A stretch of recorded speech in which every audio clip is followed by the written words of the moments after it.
Bonjour à tous, c'est LegoFan et on se retrouve aujourd'hui pour une nouvelle vidéo.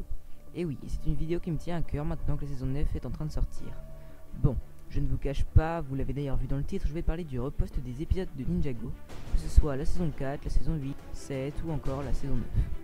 D'ailleurs, la production Givré va nous accompagner tout au long de cette vidéo, alors c'est parti.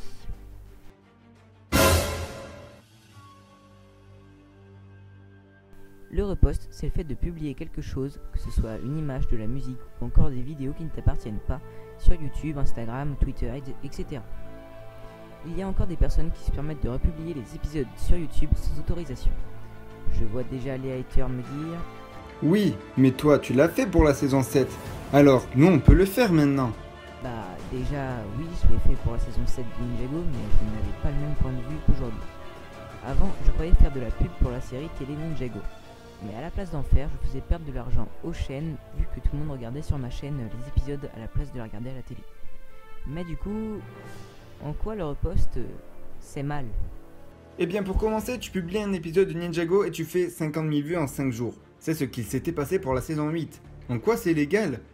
Plein de monde vont regarder ta chaîne pour voir un simple épisode de Ninjago que tu n'as pas créé, qui ne t'appartient pas et qui va empêcher aux chaînes de télévision de se faire de l'argent. Mais ce que vous ne savez peut-être pas, c'est que si les chaînes de télévision se rendent compte que Ninjago ne fait plus assez d'argent, bah, qu'est-ce qui se passe? Ce qui se passe, c'est que les chaînes arrêtent de diffuser Ninjago. Et à ce moment-là, c'est l'arrêt de la série en France. Mais ça peut être également dans les autres pays. C'est exactement ça.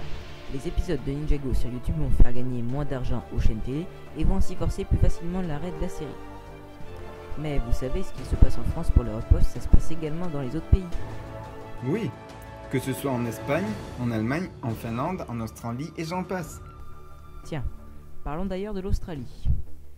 Oui, vous savez qu'en Australie, on parle anglais.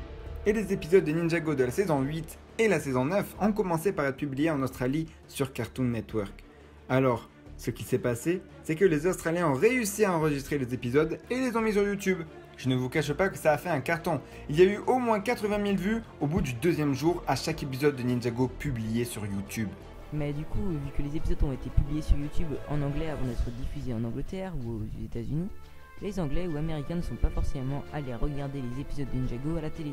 Résultat, il y a eu encore une baisse d'audience. C'est pour ça que maintenant, je vais vous demander à tous de ne pas poster les épisodes de Ninjago sur YouTube, que ce soit la saison 3 ou la saison 9, ne postez pas. Allez tout simplement regarder les épisodes à la télé quand ils sortent. D'ailleurs, la saison 9 commence à être publiée demain, le lundi 29 octobre à 16h30 sur France 4. Alors, allez voir tout ça plutôt que de regarder tout sur YouTube. D'ailleurs, si vous voyez quelqu'un qui poste un épisode sur YouTube, dites-lui d'arrêter, faites en sorte qu'il arrête de poster. Faites-lui comprendre que ce qu'il fait, c'est mal. Bon, on va appeler ça la guerre du repost. Voilà, c'est la fin de cette vidéo. Merci à toi, Givré, d'avoir participé. Sur ce, c'était LegoFan. Bye. C'était la production Givré. À la prochaine.